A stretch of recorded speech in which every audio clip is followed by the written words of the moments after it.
दोस्तों CUET common university entrance test, अगर आप इस एग्जाम की बात करते हैं तो एग्जाम मैंडेटरी है अगर आपको किसी भी सेंट्रल यूनिवर्सिटी के अंदर एडमिशन लेना है क्लास 12 के बाद और आपको वहां से ग्रेजुएशन करनी है। सबसे बड़ी central university CUET UG exam के बाद जो निकल कर आती है वो है यूनिवर्सिटी ऑफ दिल्ली, जहां पर 71,000 सीट्स आपको ऑफर की जाती है अंडर ग्रेड प्रोग्राम के लिए। 69 कोर्सेज 79 कॉलेजेस का कॉम्बिनेशन वहां पर आपको देखने के लिए मिल जाता है। लेकिन यूनिवर्सिटी ऑफ दिल्ली का एडमिशन प्रोसेस तो थोड़ा कॉम्प्लेक्स ही है, साथ में इसके कुछ एडमिशन रूल्स भी है जो कि बच्चों को पहले से ही फॉलो कर लेने हैं। और अगर आप सीयूटी यूजी 2026 एग्जाम की प्रिपरेशन करना चाहते हैं तो आपको इन रूल्स का जरूर से जरूर पता होना चाहिए, क्योंकि एक भी रूल अगर आपने मिस कर दिया हो सकता है कि आपका यूनिवर्सिटी ऑफ दिल्ली का सफर वहीं रुक जाए। सो हाय एवरीवन, मेरा नाम है आकाश शुक्ला। आज हम इस यूनिवर्सिटी ऑफ दिल्ली के जो कॉम्प्लेक्स रूल्स हैं उनके बारे में यहां पर डिस्कस करेंगे, एक एक रूल को काफी डिटेल के अंदर समझेंगे। तो चलिए वीडियो स्टार्ट करते हैं।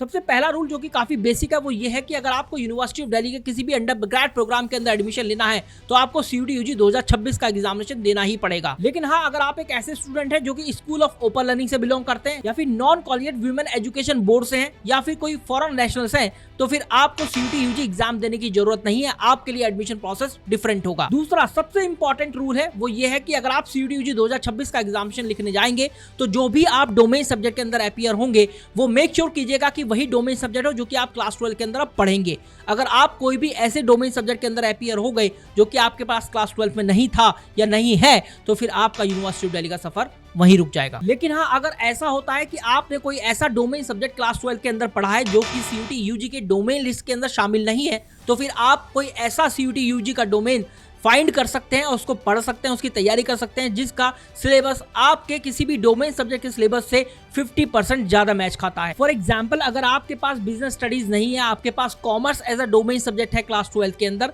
तो फिर आप बिजनेस स्टडीज ले सकते हैं क्योंकि बिजनेस स्टडीज और कॉमर्स का जो सिलेबस है वो मोर देन 50% मैच करता है। एक और बड़ा रूल है जो कि साइंस वाले स्टूडेंट के लिए है कि जितने भी बीएससी के कोर्सेज हैं कुछ कोर्सेज को छोड़कर, जैसे कि BSc honours statistics, BSc honours mathematics या बीएससी ऑनर्स कंप्यूटर साइंस, या फिर अगर आप साइंस के कोर्सेज की बात करें तो बीटेक, इनको छोड़कर आपको लैंग्वेज टेस्ट का एग्जामिनेशन तो देना है सीयूटी यूजी 2026 के अंदर, लेकिन लैंग्वेज टेस्ट के मार्क्स कंसीडर नहीं होने वाले ड्यूरिंग द मेरिट कैलकुलेशन और आपको लैंग्वेज टेस्ट में केवल क्वालिफाइंग मार्क्स ही लेकर आने हैं और वो क्वालिफाइंग मार्क्स होंगे 30%। मतलब अगर आपका 250 नंबर का लैंग्वेज टेस्ट का पेपर है तो आपको केवल 75 मार्क्स ही लेकर आने हैं। लेकिन अगर आपने 74 मार्क्स अगर अटेन करे हैं तो फिर आपका किसी और सब्जेक्ट का स्कोर ही नहीं उठाएगी यूनिवर्सिटी ऑफ दिल्ली और आप डिस्क्वालीफाई हो जाएंगे उस कोर्स के लिए जिसके लिए आपने अप्लाई किया है और वो साइंस स्ट्रीम से बिलोंग करता है। लेकिन अगर आप बात करते हैं BSc honours computer science, BSc honours mathematics या बीएससी ऑनर्स स्टैटिस्टिक्स की, तो ये कुछ ऐसे कोर्सेज हैं साइंस स्ट्रीम के जहां पर लैंग्वेज के 100% मार्क्स मतलब 100% मार्क्स ही कंसीडर किए जाते हैं। एज एंड गैप ईयर की बात करें तो यूनिवर्सिटी ऑफ दिल्ली ने अपने नोटिफिकेशन के अंदर ये ऑलरेडी क्लियर कर दिया है कि एज कोई भी अब बार नहीं है अगर आप यूनिवर्सिटी ऑफ दिल्ली के अंदर एडमिशन लेना चाहते हैं।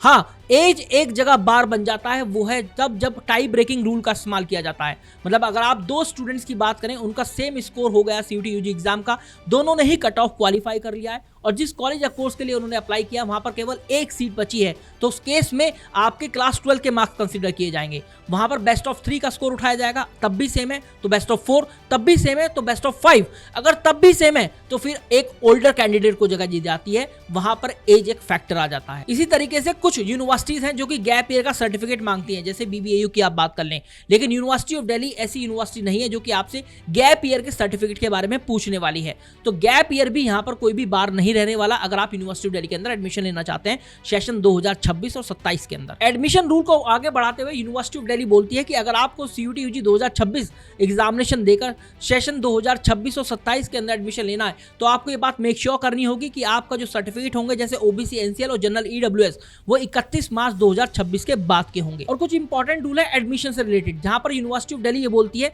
कि केवल सीयूटी यूजी 2026 एग्जामिनेशन देने मात्र से ही आप एलिजिबल नहीं हो जाते यूनिवर्सिटी ऑफ दिल्ली में एडमिशन लेने के। आपको CSAS common seat allocation system जो कि यूनिवर्सिटी ऑफ दिल्ली का एडमिशन पोर्टल है वहां पर जाकर एडमिशन प्रोसेस का हिस्सा बनना होता है और फिर वहां पर फेज 1, 2, 3 ये कंप्लीटली फॉलो करने होते हैं। और इंपॉर्टेंट एडमिशन का क्राइटेरिया यह है कि अगर आपने सीयूटी यूजी 2025 का एग्जामिनेशन दिया है और आप सेशन 2026 या 27 के अंदर एडमिशन लेंगे तो आपको उसके लिए सीयूटी यूजी 2026 का एग्जामिनेशन देना होगा। सीयूटी यूजी 2025 का स्कोर कार्ड आपके लिए इनवैलिड हो जाएगा। एक इंपॉर्टेंट बात अपने एडमिशन रूल्स को बढ़ाते हुए यूनिवर्सिटी ऑफ दिल्ली ये बोलती है कि सीयूटी यूजी एग्जाम के इंट्रोड्यूस होने के बाद हम स्टूडेंट्स को अलाउ करते हैं स्ट्रीम चेंज करने के लिए विदाउट एनी डिसएडवांटेज, लेकिन स्टूडेंट स्ट्रीम चेंज करते हुए कई दफा एलिजिबिलिटी क्राइटेरिया को ध्यान में नहीं रखते उस कोर्स के लिए जिसके लिए वो जाना चाहते हैं। तो अगर आप एक ऐसे स्टूडेंट हैं जो कि कॉमर्स से बिलोंग करते हैं और आप बी ऑनर्स पॉल साइंस करना चाहते हैं, तो आप मेक श्योर कीजिएगा कि बी ऑनर्स पॉलिटिकल साइंस का एलिजिबिलिटी क्राइटेरिया आप जरूर चेक कर लें कि यूनिवर्सिटी ऑफ दिल्ली का क्या है एग्जैक्टली। और सबसे इंपॉर्टेंट होगा जनरल एप्टीट्यूड टेस्ट को लेकर। यूनिवर्सिटी ऑफ दिल्ली ने यह बात एकदम क्लियर कर दी है अपने एडमिशन बुलेटिन के अंदर कि अगर आप CUET UG 2026 के अंदर जनरल एप्टीट्यूड टेस्ट का एग्जामिनेशन दे रहे हैं, उसकी तैयारी कर अगर आप उन कोर्सेज के साथ जा रहे हैं जहां पर गैट की रिक्वायरमेंट नहीं है, तो फिर यूनिवर्सिटी ऑफ दिल्ली गैट का स्कोर नहीं उठाएगी। मतलब आपके ओवरऑल स्कोर पर गैट के कम स्कोर आने का कोई भी इंपैक्ट नहीं पड़ने वाला। लेकिन वो कोर्सेज जैसे कि यूनिवर्सिटी ऑफ दिल्ली के कुछ फ्लैगशिप प्रोग्राम है जो कि BBA, BMS, BBE, journalism mass communication है या BTech, IT एंड MI है, वहां पर अगर गैट चाहिए जो कि मैंडेटरी है, तो वहां पर यूनिवर्सिटी ऑफ दिल्ली गैट का स्कोर जरूर से जरूर उठाएगी। एक बहुत ही अच्छी बात जो कि यूनिवर्सिटी ऑफ दिल्ली ने CUET UG एग्जाम के इंट्रोड्यूस होने के बाद की है वो ये है कि अब आप चाहे कॉमर्स स्ट्रीम से बिलोंग करते हो या ह्यूमैनिटीज स्ट्रीम से बिलोंग करते हो, आप बीटेक कर सकते हैं। आप B Tech IT and MI information technology mathematical innovation कर सकते हैं, जो कि होगा क्लस्टर इनोवेशन सेंटर। इस कॉलेज से यूनिवर्सिटी ऑफ दिल्ली द्वारा एफिलेटेड है। इसका जो हाईएस्ट पैकेज है 31 लाख रुपए साल का है। शर्त यह है कि आपके पास मैथमेटिक्स होना चाहिए क्लास 12 के अंदर, क्योंकि यूनिवर्सिटी ऑफ दिल्ली का बीटेक IT एंड MI के लिए एलिजिबिलिटी क्राइटेरिया कुछ इस प्रकार है कि लैंग्वेज में से कोई एक लैंग्वेज प्लस मैथमेटिक्स या फिर applied mathematics plus general aptitude test और मैथ्स क्लास 12 के अंदर पढ़ा होना चाहिए। तो guys this was all about the video. अब भी कोई भी कंफ्यूजन है किस तरीके से यूनिवर्सिटी ऑफ दिल्ली में एडमिशन मिलेगा, आप कौन सा कोर्स कर सकते हैं,